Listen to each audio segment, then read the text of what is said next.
મહિલા સુરક્ષાની આપણે ત્યાં ખૂબ વાતો થાય છે, પરંતુ શું મહિલા સાચા અર્થમાં ગુજરાતમાં સુરક્ષિત છે ખરી? મહિલાને પૂછશો તો નામાં જ જવાબ મળશે, કારણ કે ગુજરાતમાં રોજ ક્યાં ને ક્યાં કોઈને કોઈ મહિલા કે માસૂમો હવસખોરોનો શિકાર બની રહી છે, કારણ કે દુષ્કર્મીઓને પણ ક્યાંક રક્ષણ મળી જાય છે. અનેક એવી ઘટનાઓ બની છે ભૂતકાળમાં કે જેમાં જે આરોપીઓ છે તેમને રક્ષણ મળ્યું છે. સૌથી ચોંકાવનારો કિસ્સો અમદાવાદનો બન્યો છે આજના દિવસમાં, જ્યાં ધાબા પર ચાલી રહેલી એક યુવતીનું સિક્યોરિટી ગાર્ડે ગળું દબાવીને તેની સાથે દુષ્કર્મ આચર્યું. શરમજનક ઘટના ઘટી છે અમદાવાદમાં, જે ઘટનાના પડઘા વધુ એકવાર સમગ્ર રાજ્યમાં પડ્યા છે. શું છે આખી ઘટના? કોણ છે આરોપી? કોણ છે હવસખોર? અને મહિલા સુરક્ષાની વાતો વચ્ચે શું કહી રહી છે મહિલાઓ? આવો જોઈએ આ રિપોર્ટમાં.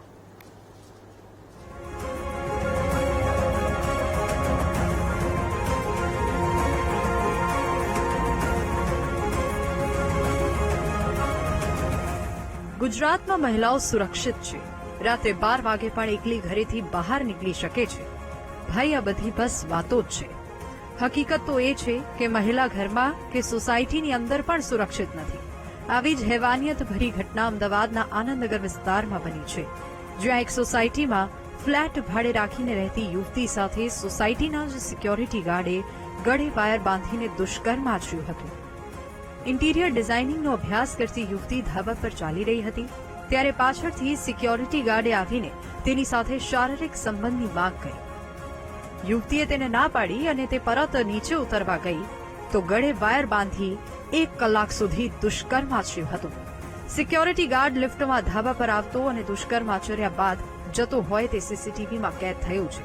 જો કે પોલીસે સીસીટીવીના આધારે નરાધમ ધરમસિંહ રામશંકરસિંહની હિબતપુર પાસેથી ધરપકડ કરી લીધી.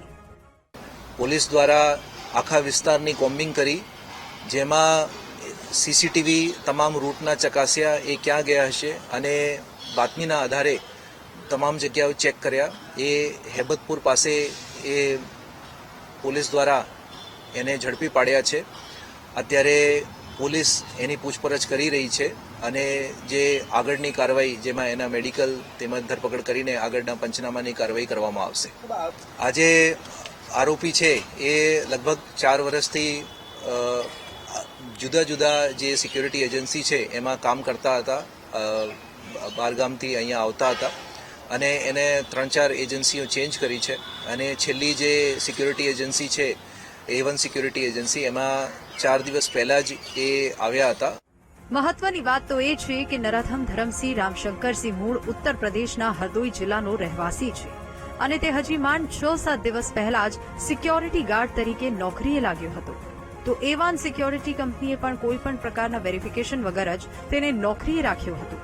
નરાધમને ઝડપ્યા પછી પોલીસે તમામ એંગલથી તપાસ હાથ ધરી છે, તો પીડિતા હાલ સારવાર હેઠળ છે. બીજી તરફ આ ઘટના પછી રાજ્યભરમાં મહિલાઓમાં રોષ જોવા મળ્યો. જેને આ દુષ્કર્મ કર્યું છે, પહેલા તો એને પોલીસ દ્વારા સજા થવી જોઈએ, કેમ કે છોકરીનું જો માન સમાજમાં નહીં રહે તો આગળ જતા ઘટના તો બહુ કપરી થશે ને. અને આપણા ભારતમાં એમ જ થાય છે કે ઘણા એવા દુષ્કર્મ બને છે, પણ પાછળથી કાર્યવાહી 2-3 દિવસમાં મૂકી દેવામાં આવે છે. તો આ કન્ટિન્યુ શરૂ રહેશે ને, તો એને ન્યાય છોકરીને મળવો જ જોઈએ. આ એક લાલબત્તી સમાન ઘટના એટલે છે કે સિક્યોરિટી હોવા છતાં સિક્યોરિટી ગાર્ડે આચરેલું આ આચરણ બહુ જ બધાને વિચારતા કરી દે એવી વસ્તુ છે. બહુ ખોટી કે અને અવારનવાર જ્યારે આવા કિસ્સા નાની 3 મહિનાની બાળકી સાથે 30 વર્ષની લેડીઝ 80 વર્ષના માજીને પણ આપણા દેશમાં નથી છોડે, એવા કેસ છે સામે. ત્યારે હવે પ્રશાસને અને સરકારને જાગવાની ખૂબ જરૂર છે. એમાં એન્કાઉન્ટર જે કરે છે ને અત્યારે, એનો કઈ મતલબ નથી, કારણ કે એને તમે બધા પબ્લિકને સોંપી દો. હવે પબ્લિકનો નિર્ણય એમાં જે આવે ને એ તમે સાચો કરો. બાકી પોલીસ પછી એમ કે અમે સુરક્ષા કરી છે અને પછી એ લોકો એન્કાઉન્ટર કરે છે. એના બદલે હવે આવા કડક કાયદા છે ને તમે સમાજને સોંપો, તો સમાજ આગળ આવી અને કંઈક નવો સુધારો કરશે.